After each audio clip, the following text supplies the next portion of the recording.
Hey friends, welcome. Welcome. Happy Saturday. It's beautiful here. I don't know what it's like where you are. Gorgeous here. Getting warm, but really pretty. All right. So this week, the world has been deafening. And here I sit thinking about what God has to say about silence. Hey friends, welcome to Field Notes from the Gravel Road. I am Michelle Hill, and each Saturday I meet you here, porch side, for a moment to take a breath at the intersection of faith and creativity and becoming. Wherever you're listening from, I am so glad that you're here.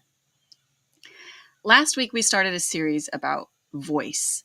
And I said that this week we were going to talk about the cost of silence. So, as we talk about silence today, you're going to hear both sides of it. You'll hear about the kind of silence that costs us and the kind of silence that we choose. And you'll see how that ties into where I'm headed and where this space is headed to. Y'all, this week has been a lot in the news, a lot on our social feeds, and a lot going on in my head, a lot of decisions about new things. So let's talk about volume for a minute. This week has been crushingly loud, even in places where it's not. The volume of voices has been overwhelming. Everywhere I turn, there has been opinions being screamed, arguments, accusations, declarations, and demands, all of them loud, all of them at once. I found it especially ironic because this week we're supposed to be talking, and I've been thinking a lot about silence. Silence can feel like a refuge, a pause, a breath, a chance to step back from the noise and let your nervous system settle. I practiced that this week. Sometimes it feels like the most compassionate thing that we can give ourselves is a break from the constant demand to react and respond or perform. This week, that kind of silence has looked like withdrawal for me, pulling away from the stridency of voices that seem to be everywhere all the time. Not because I don't care, but because I can't absorb it all and still stay healthy. Silence as a refuge can be a way of self-preservation. But silence can also feel like absence, a shutting down, a wall that cuts us off from our own clarity, from our own voice, and from our own sense of agency.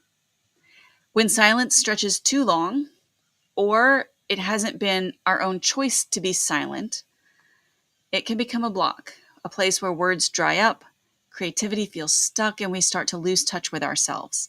That's a paradox of silence. It holds two very different possibilities. It can be nourishing, or it can be eroding.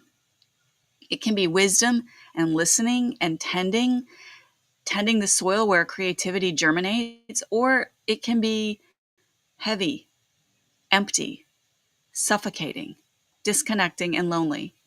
And the truth is that most of us have known both kinds of silence to some degree in our lives. We know what it feels like to rest in silence, maybe in prayer or a walk in the woods or stitching, writing, painting, or dancing without distraction. Those kind of silences restore us. And we also know the other kind of silence, the one that isn't chosen, the silence that comes from fear or exhaustion or suppression, the silence that creeps in when we don't feel safe enough to speak, or when we've been shut down so often that voicing ourselves feels pointless. That kind of silence takes something from us. It erodes our connection to ourselves and eventually our connection to others. When I sat down to plan this episode, that's what I was going to talk about, the cost of silence, about how it slowly strips away our sense of self, our clarity, and our agency, about how dangerous it can be when our voices, creative or otherwise, go missing. But in the middle of this crazy loud week, I had internal voices talking too, and I've been listening. No matter how loud the world is screaming, we need to pay attention to our own voice. And that takes effort in our culture right now. But that's the silence I've decided to talk about today, the silence that we choose. The silence that we choose is different. It isn't imposed on us. It isn't the product of fear or suppression. It's the decision to step back, to create space, to allow ourselves the room to breathe, to listen, to realign. Elijah found God in the quiet, right? Not the loud, visible events that passed in front of the cave, but the whisper that came after. For the past few months, I've been carrying a lot of questions about my voice, about the work that I'm called to do, about how best to serve in this moment that we're living through. And last month, I talked a lot about transitions, how to move through them and with wisdom and courage. And I've been doing that work right alongside you. You listened to me process through the transitions framework after not getting the grant. I have this personality quirk. I usually see very quickly what should happen next. The path forward is typically clear. I at least usually know what to do next. But lately, I've been in this liminal state that I've talked about. It's been frustrating. And yet I have found my way forward by doing and not by thinking. Some of that doing has been creativity. Some of it has been writing or talking with you here on the porch. Some of it has been stumbling steps one by one into the next thing without knowing exactly where it was leading. And this past week, a few things became clearer. First, I have scheduled multiple training programs in the last quarter of this year. So in the next coming months, I'll be doing some certifications in narrative work, a course or two on expressive arts, and also in nervous system training.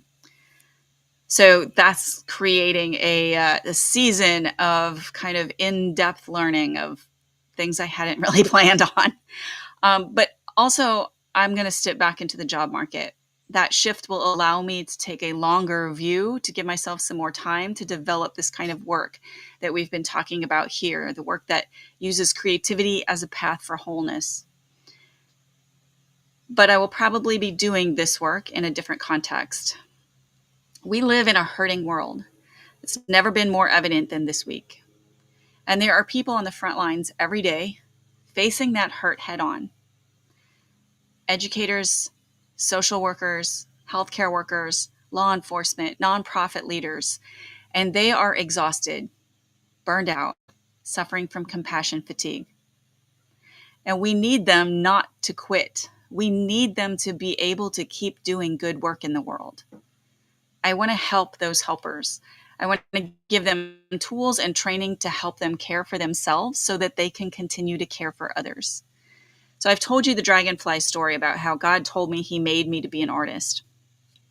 Another thing that I was remembering this morning as I was thinking about what I was going to say to you was that when my broadcasts at Grace and the Gravel Road started in March of 2020 as a response to the pandemic, the thing that God kept telling me was when I said, I don't have anything to offer, was that I was to continue to encourage his people. Encourage my people, encourage my people. That's what I kept hearing.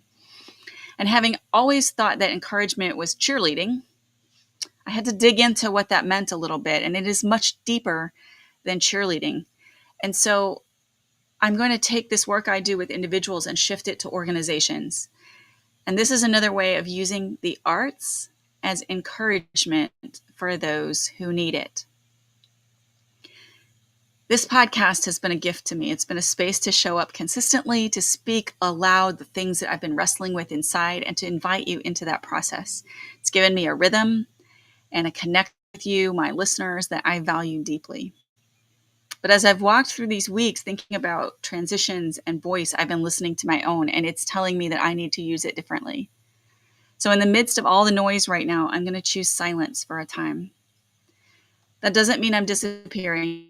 It means that I'm pressing pause on this show for a season so that I can listen more deeply and prepare.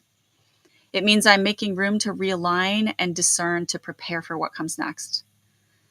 My work is shifting towards training and working with organizations, schools, nonprofit, mission-driven teams who are carrying the crushing weight of burnout and disconnection. The need there is urgent, and I feel called to step into it. I believe creativity has a role to play not just in our personal lives, but in the systems that we live and work inside. And that's the work I'm preparing for. But before I can pour into that, I have to give myself permission to step back from here. I need to honor the kind of silence that isn't absence but presence, not a block but a clearing kind of silence that lets me listen to my own voice a little more closely so that when I return, I can speak with some more clarity and conviction. So this is where we are. I am choosing silence for a while. I know that this might feel sudden, especially if you've come to count on these weekly reflections, and I don't take that lightly. Your listening, your presence, your willingness to spend time with me here has mattered more than I can fully express. But I also believe that endings and pauses, these thresholds, are important. They're invitations to step across into what's next, even if we can't yet see the full landscape.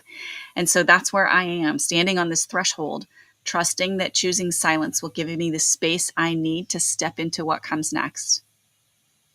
So before I close today, I just want to say thank you. Thank you for listening, for showing up with me week after week, whether you've been here since the first episode of this season or the first episode in 2020, or whether this is your very first episode. I'm wearing my permission hat today. It says I give myself permission, it says this is my permission hat. And I'm wearing it to give myself permission to change and adjust course, because I do have some guilt about coming back for a period of only 4 months and then going quiet again. But this space only matters because you are part of it. Your presence on the other side of this microphone, even though I can't see you, gives these words weight.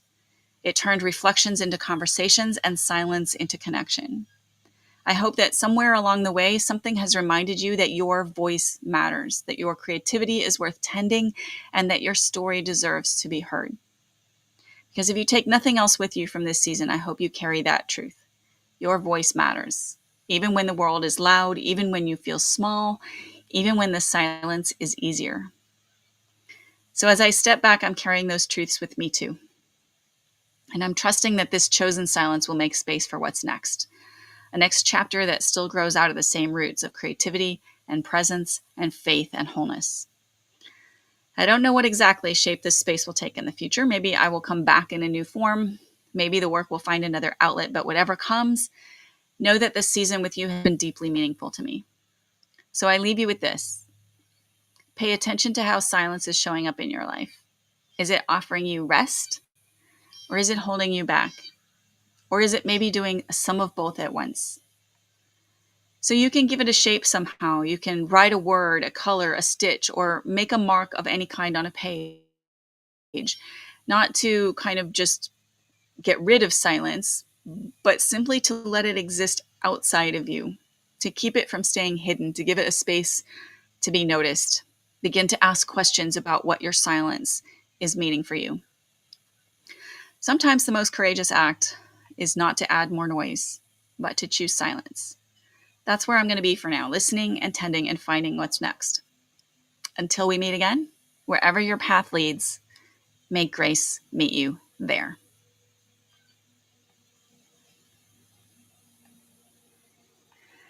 Hey, Brenda, good to see you. I'm so glad that you have been hanging out with me here today. And I'm so glad it's been meaningful and uplifting to you. I wish you all the best, and I hope to see you again. Thanks, y'all.